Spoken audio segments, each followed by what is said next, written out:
अस्सलामुअलैकुम दोस्तों, मैं हूं राव कमर रिजवान और आप देख रहे हैं मेरा यूट्यूब चैनल। मेरा नाम हमीद है। मेरी बीवी का नाम सलमा था।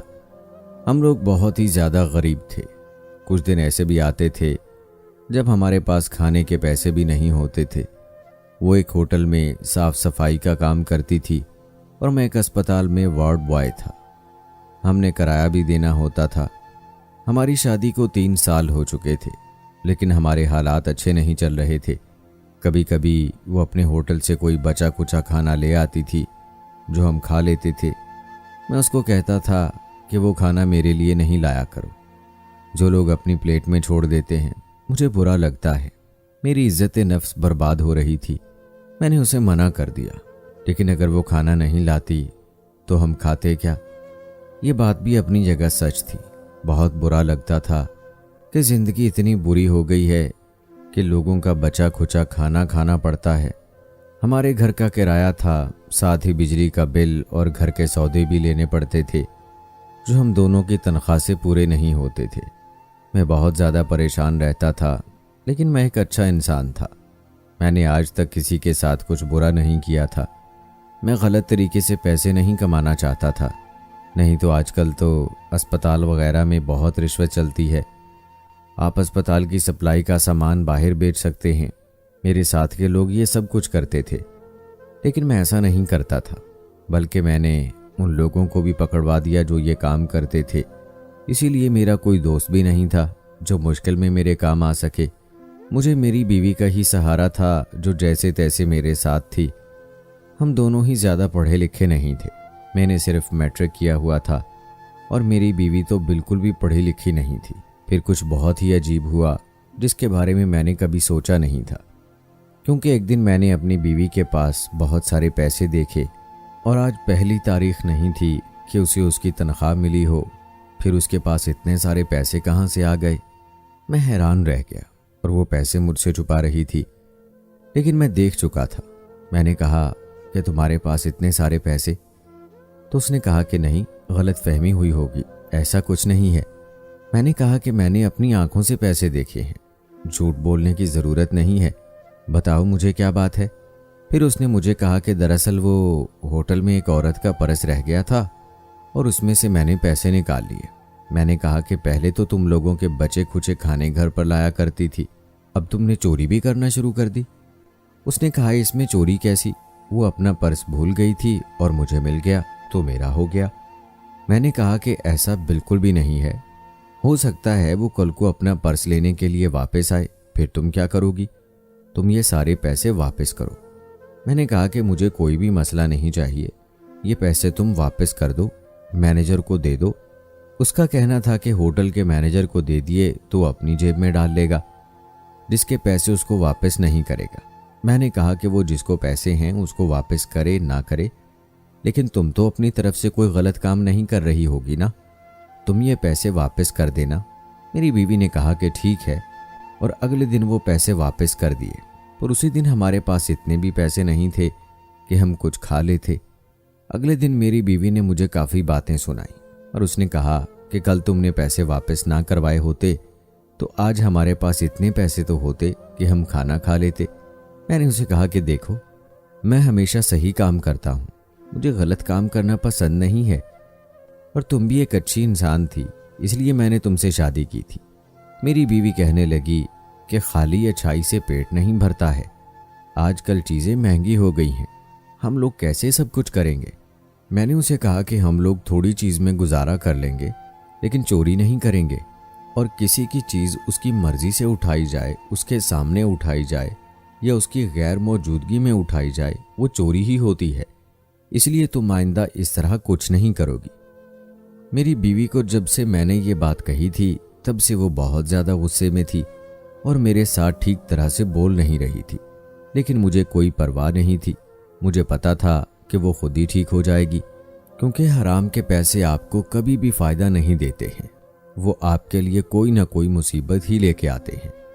हमारे हालात बहुत ख़राब थे क्योंकि आखिरी तारीखें चल रही थीं, इसलिए मेरी बीवी मुझे रोज़ ताने देती थी कि घर का किराया भी देना है, अल्लाह की ज़मीन से मिले थे, हो सकता है हमारी मदद के लिए भेजे हों।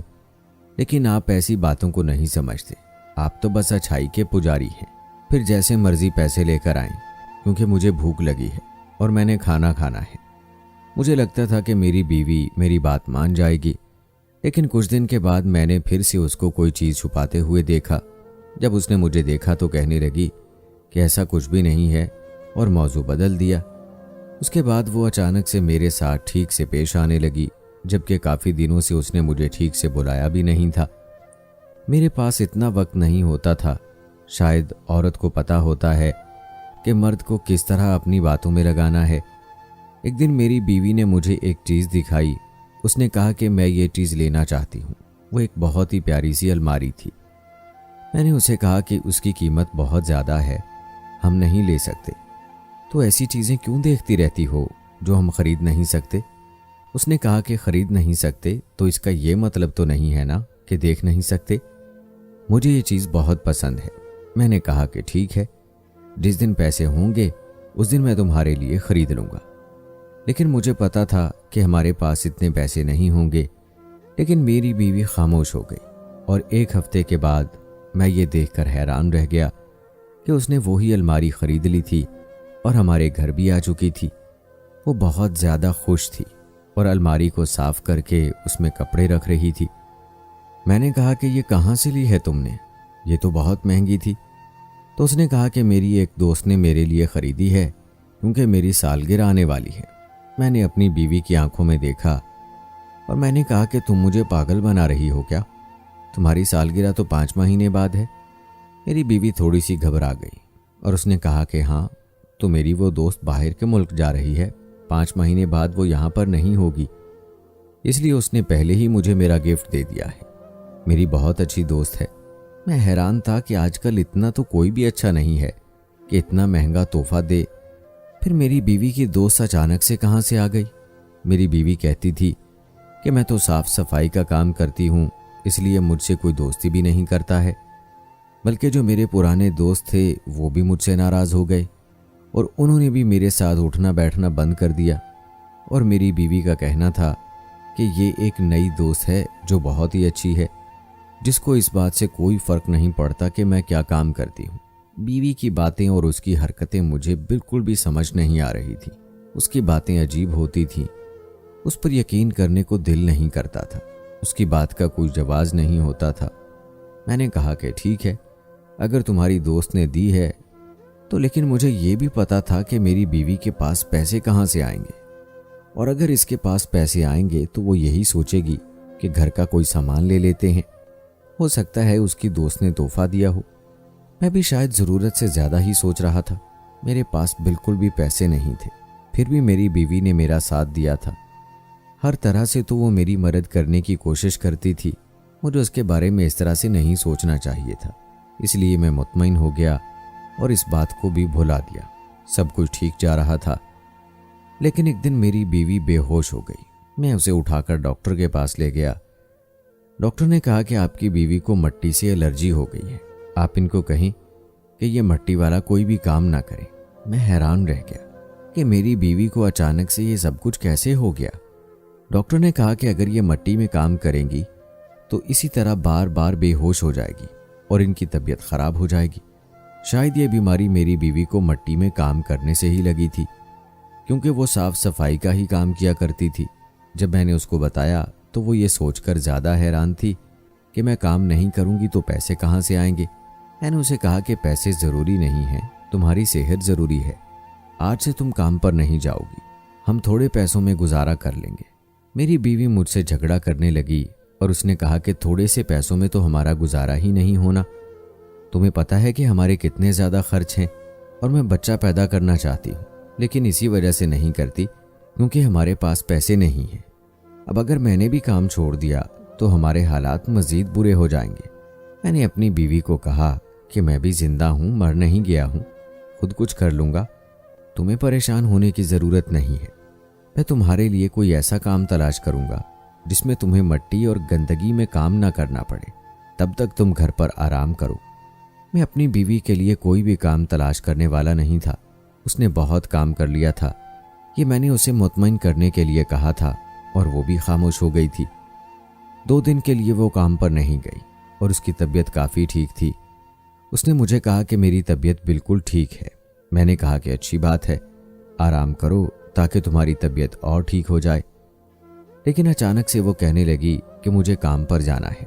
मैंने कहा कि काम पर जाने की ज़रूरत नहीं, घर में आराम करो। वो फिर से मेरी बात पर खामोश हो गई, लेकिन ऐसा लग रहा था कि बहुत ज़्यादा गुस्से में है। और फिर ऐसा हुआ कि मैं हैरान रह गया, क्योंकि जब मैं घर आया तो मेरी बीवी घर पर नहीं थी। मैंने कहा कि ये कहाँ जा सकती है, उसका फ़ोन भी बंद था और वो पता नहीं कहाँ चली गई थी। उसके लिए काफ़ी परेशान हो रहा था। लेकिन उसी टाइम वापस आई जिस टाइम वो काम से वापस आया करती थी, और मैंने उसे देखा तो उसके पास एक बैग भी था जो वो काम पर जाते हुए साथ ले जाती थी। मुझे पता चल गया कि वो काम पर गई थी। मैंने कहा कि क्या ज़रूरत थी जाने की, तो उसने कहा कि मेरी तबीयत बिल्कुल ठीक है और मैं घर में बोर हो रही थी, इसीलिए चली गई।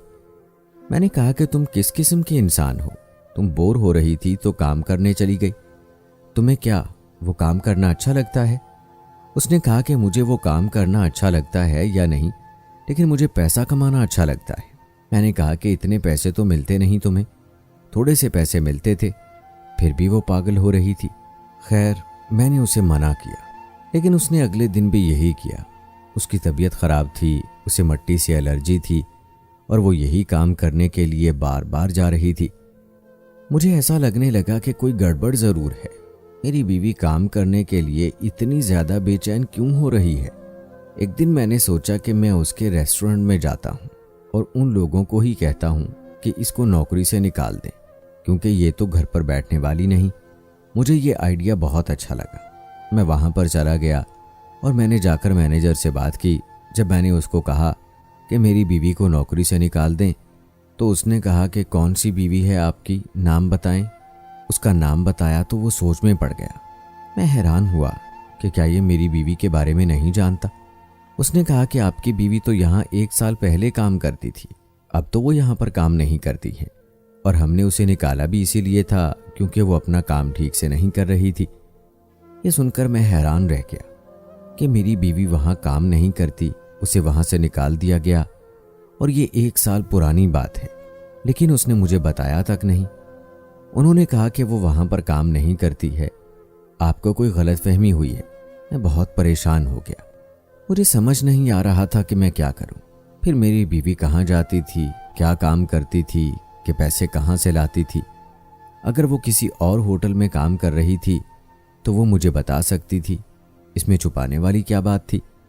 और अगर उसने मुझसे छुपाया था तो इसका मतलब यही था कि कोई ना कोई गड़बड़ ज़रूर है। अगर मैं अपनी बीवी से पूछता तो वो मुझे सच कभी भी नहीं बताती। वो मुझे अपनी बातों में उलझा लेती और कोई ना कोई झूठ बोल देती।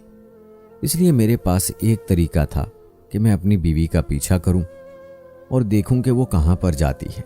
इसी तरह एक दिन मैंने उससे कहा कि मैं काम पर जा रहा हूं, जबकि मैं घर में ही छुप गया। मेरे जाते ही वो फौरन से काम पर जाने के लिए तैयार हो गई। उसने बैग में कुछ सामान भी रखा था, लेकिन मैं देख नहीं पाया था कि वो क्या है। इसके बाद वो घर से निकल गई और मैं भी उसका पीछा करने लगा रहा था कि वो उसी जगह जा रही थी जहां पर होटल बना हुआ था। लेकिन वो लोग तो कहते थे कि यहाँ पर काम नहीं करती है। फिर थोड़ी देर बाद मैंने देखा कि वो एक दुकान में चली गई। उसने वहाँ से कोई चीज़ ली और उसके बाद वो सड़क के एक कोने पर खड़ी हो गई। थोड़ी देर के बाद एक शख्स अगर उसके पास खड़ा हो जाता, वो शख्स कुछ देर वहाँ पर खड़ा रहता, फिर मेरी बीवी को कोई इशारा करता, मेरी बीवी उसको एक चीज़ दे देती जो इतनी छोटी थी कि दूर से नज़र भी नहीं आ रही थी, और वो शख्स मेरी बीवी को ढेर सारे पैसे दे देता। मैं हैरान रह गया कि मेरी बीवी क्या कर रही है। इतना तो मैं समझ गया था कि वो कोई चीज़ बेच रही है, लेकिन ऐसी कौन सी चीज़ थी जो लोग भी उससे छुप छुप कर ले रहे थे, और वो भी मुंह छुपाकर बेच रही थी। मुझे समझ में नहीं आ रहा था। मैंने ऐसा किया कि रुमाल के साथ अपना मुंह लपेट लिया और अपनी काली ऐनक भी पहन ली। इसके बाद मैं भी उसके पास जाकर खड़ा हो गया, लेकिन उसने मेरी तरफ देखा नहीं। मैं उससे थोड़ा पीछे खड़ा था। मैंने इतना कहा कि मुझे भी चाहिए। उसने मेरे हाथ पर वो चीज़ रख दी और मुझे कहा कि 1000 दे दो।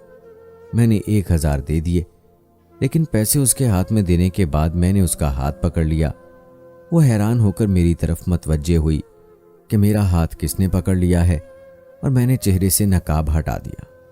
वो मुझे देखकर हैरान रह गई और बहुत ज़्यादा परेशान हो गई। मैंने कहा कि क्या कर रही हो तुम यहाँ पर उसको कोई जवाब नहीं आ रहा था। उसके पास कोई बात ही नहीं थी।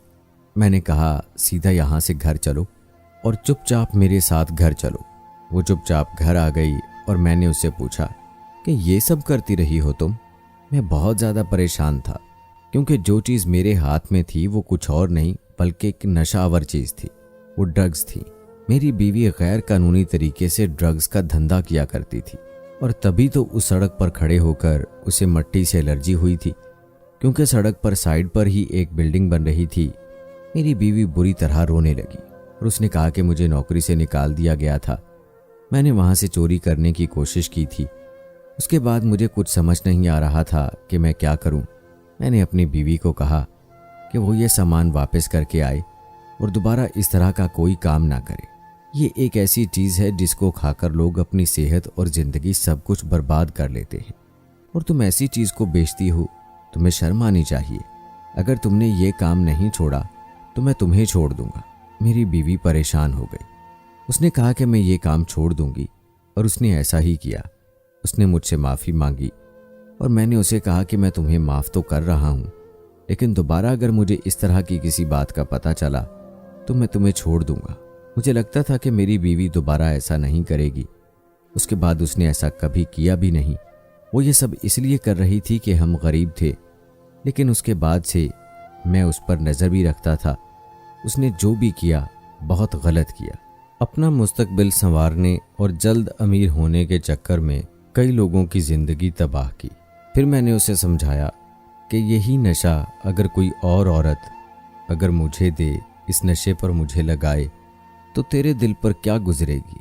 इनमें से कितने ऐसे लोग होंगे जिनके छोटे छोटे बच्चे होंगे। कितने लोग ऐसे होंगे जो घर के वाहिद कमाने वाले होंगे। सिर्फ इन्हीं की कमाई से घर चलता होगा, और इस तरह तुम्हारी वजह से अपनी कमाई इस गलत काम में लगा रहे हों और उनके बच्चे या उनके माँ बाप खाने को तरस रहे हों, तो तुम्हें कितनी बद्दुआएं मिलेंगी। क्या तुम्हें ज़िंदगी भर सुकून मिल सकता है भला? तो इसलिए अपने कल को रोशन करने के लिए किसी के मुस्तकबिल को बर्बाद मत करो। अपनी ज़िंदगी को अच्छा बनाने के लिए किसी की ज़िंदगी में कांटे ना भरो। आप ऐसा करने से ज़िंदगी में कभी भी सुकून हासिल नहीं कर सकते, बल्कि आज जैसा किसी के साथ करेंगे कल वैसा ही तुम्हारे साथ होगा। हर हाल में अल्लाह का शुक्र अदा करें, रिज़्क़ हलाल कमाएं, थोड़ी खा लें, हलाल खा लें। इस ज़िंदगी में भी सुकून और आखिरत में भी सुकून, वरना यहाँ भी बर्बादी और आखिरत भी बर्बाद। दोस्तों, आप क्या कहते हैं इस बारे में?